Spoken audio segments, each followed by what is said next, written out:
And it's a question of obviously building up that conversation, seeing they're a good fit. Advice I was given in the podcast meetup was to spend sort of 15 minutes pre-interviewing these people, because we're not our resumes. You've seen some people with amazing resumes, and then you might have experienced this, and then you get them on the call and find out that potentially they're binary, yes, no, they don't have a lot to say, and they're not particularly great. They're not a great medium for podcasts. Mm-hmm. So it's a question of reaching out, doing your research, and then potentially getting that sort of quick sort of 10-minute get to know people, just so they're a good fit for your show. Yeah, of course. Excellent. So in your career and when you look at masterminds and chat with different people, how do you approach fear and times that you're apprehensive, and how do you then push past those times? That's a good question. I wrote a blog about fear versus desire, because until we actually do something, there's always that fear and that doubt. You said earlier, what if people think that they can't find those people to be in a mastermind with, or they don't think they're having enough. Look, we all have those fears and doubts. We bump up against them all the time. It's that ceiling. And it's a question of moving past that, is that your desire has to be stronger than your fear. And when that is, you'll push past that doubt, that uncertainty, and that fear, and until you go, look, I want this more than I'm scared. And only when that equation sort of changes can you do that. And a good analogy to think of is when you're learning and you're growing and you're starting out your career, or whatever stage you are in your career. I look at it a little bit like a balloon, that you pump some air into it and the balloon grows, and then you might get some setbacks and it'll shrink a bit, but it'll always be bigger than when you first blew it up, when it was nothing. And as you continue to learn and grow and improve and challenge and test yourself, that balloon gets bigger and bigger. And as I said, sometimes it'll shrink a bit, but by increasing your knowledge and your expertise and then your confidence, you'll continue to grow that balloon. Yeah, very cool. So you're, someone who has met a lot of people and done a lot of interesting things. Over the course of your career, what would you say has been the best advice that you have ever received? That's a good one. Best advice I've ever received. I would say that it would be set aside time for education. Mm-hmm. Block it in, because we know that we've all got these intentions to do all these great things, and the to-do list never fully gets done. But when you block something out and you put it into your schedule and you work on your habits, it gets done. So spending that time to say what's one of the most important things to you to do each day, and potentially doing that first, the miracle morning, the eat the green frog. So I meditate every morning and I exercise 6 days a week. Mm-hmm. And then one of the first things I do is I do 25-minute reading, and I'm losing this one a little bit, but 25 minutes of writing. And then I start my day, so that I've done the things that I've committed to that are important to me first, and that allows the rest of the day, if it all goes to crap and something urgent comes up and you have to drop everything else, or your computer crashes, you know that you've done the things that are most valuable to you at the start. So that's the advice that I would say: blocking that time, do it early, and then the rest of your day can unfold, and people can pull your time, energy, and resources away from you, but at least you've guarded that first part. Yeah. So with that, I've heard that from a few different people about how they start their day in a similar way. And are you a morning person? Do you get up really early to get this going, or what does your schedule look like? It depends on your definition of early. When I worked on cruise ships and in the casino, that was night. So we did some day shifts as well. So I was all over the place. But I've sort of trained myself to be a morning person. 6 o'clock I get up. Okay. I tend to meditate first, exercise, and then do those things. So by 8 o'clock, I'm still sort of ready to start work, but I've done that first 2 hours of being, it sounds like selfish, but it's been all about me. Yeah. And it's all about the things that are most important to me.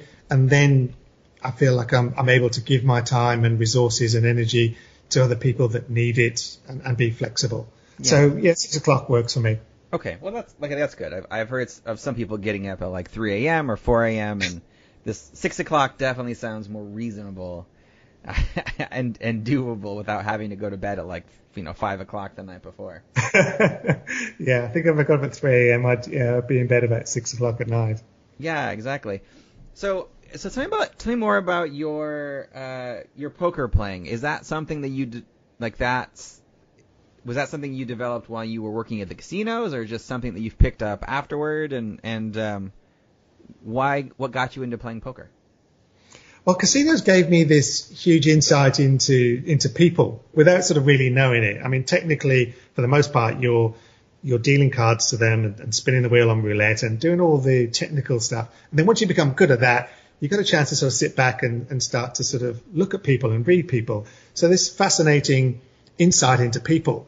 And the reason people gamble is not because they want to win. They're smart people. They've got good jobs. They gamble for a whole heap of reasons. It's mostly not to win.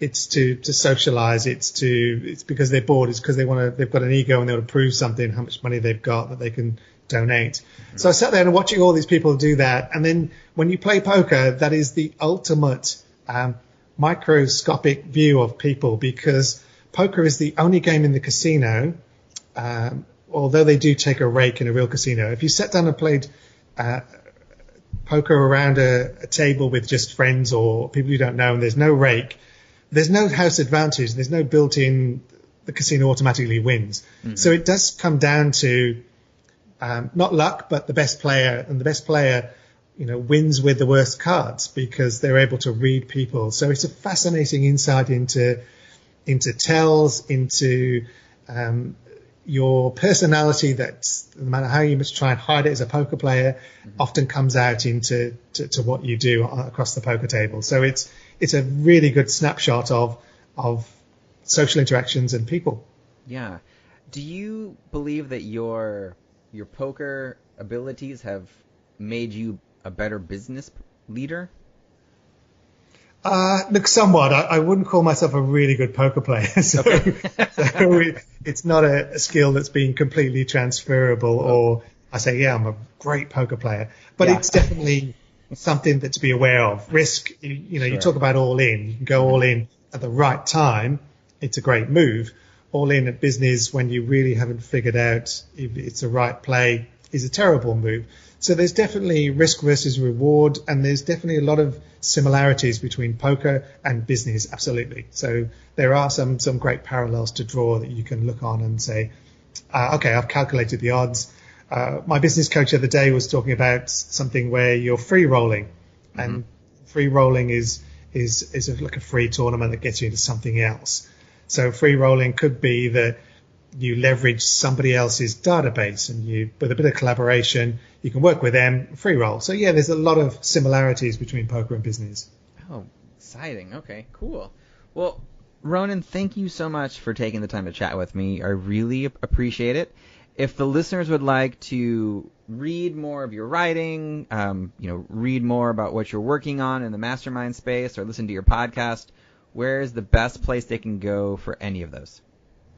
So my website is ecountability.io, and if they go /blog, they can find my blog musings there. I also quite an active contributor on LinkedIn. I'm regularly posting on there, all sorts of insights, videos, everything. So LinkedIn, I'm just Ronan Leonard, the Mastermind guy. Perfect. Excellent. I will put the links in the show notes so they can click right through. So they'll be able to find you fairly easily.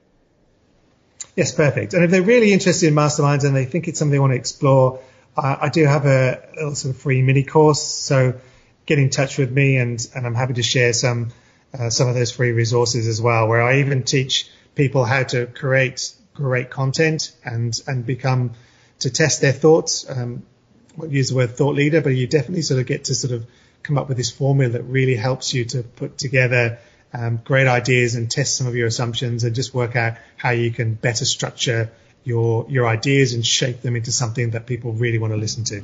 Sure. Excellent. Well, that's awesome. Thank you so much for making that offer. Again, Ronen, this has been absolutely fantastic, and thank you very much for chatting with me today. No worries. Thank you very much, Yuri. Thank you for listening to another episode of the Advance Your Art podcast. If you like this episode, please go into iTunes and give us a 5-star rating. And while you're there, hit the subscribe button so that every single time I release a new episode, it will go directly to you without even thinking about it.